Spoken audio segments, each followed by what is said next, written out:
about relationships. And I think that was one of the things that really first drew me in.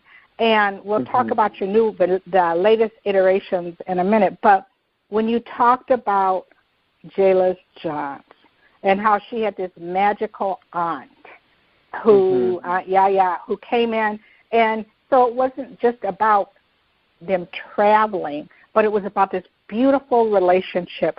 And the relationship that a child can have with an adult, in this case it's a little girl with a woman, who doesn't have to be her mom, and it doesn't take away from the mother, but it was that beautiful. That really was. It was like really touching. It made me think about an aunt. You sent me 2 books. You signed them. Sophia has them in her library. Aw, good. Yeah. That is so important. And the fact that you've gone into writing these books, especially, earlier how we were talking about the places that people aren't going to be able to go and might not even be there. I mean, we don't know what Alabama or Alaska is going to look like by the time next year. Everything is changing. Or when they are. And your books are going to open that and open these relationships.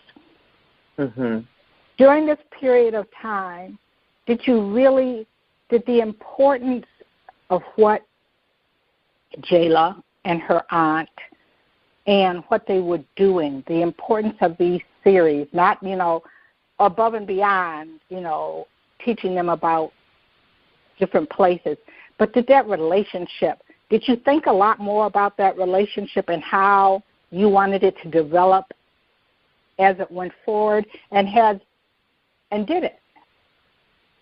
Well, I always think about Jayla and Auntie Yaya's relationship in the form of a memory that I'm trying to project forward, if that makes sense, because I was blessed enough to have a magical auntie. I mean, my aunt came to live with us when I was 7, and she didn't leave till I was 16. So she helped raise me and my sister and then my brother, and she was everything to me. She was my playmate. She was my confidant. She was my fellow explorer. She was that grown person who was not a parent,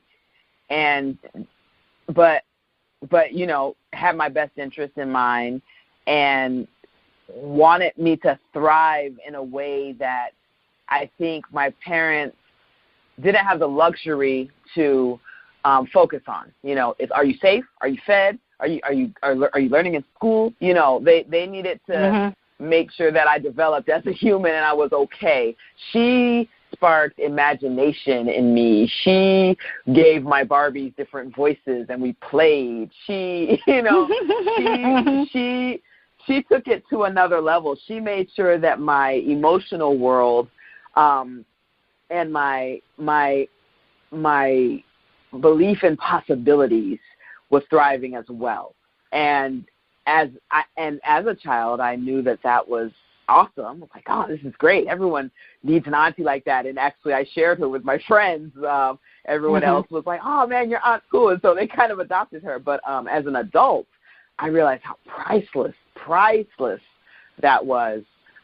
So when I write Jayla and Auntie Yaya, their bond is solid. Like that's like a given for me, and I always reflect that in the way that Auntie Yaya is so passionate about the experiences that she curates for Jayla. And so I'm really, in each book, really just trying to continue to replicate that magic that I knew. So I mean, I guess everything has the potential to grow, but I kind of started out knowing that, like, yeah, these two are solid. I don't know if they can get any deeper, but I know they can go further and see more. And I think that in a way that is a barometer of their relationship and how it grows too, if that makes sense. And especially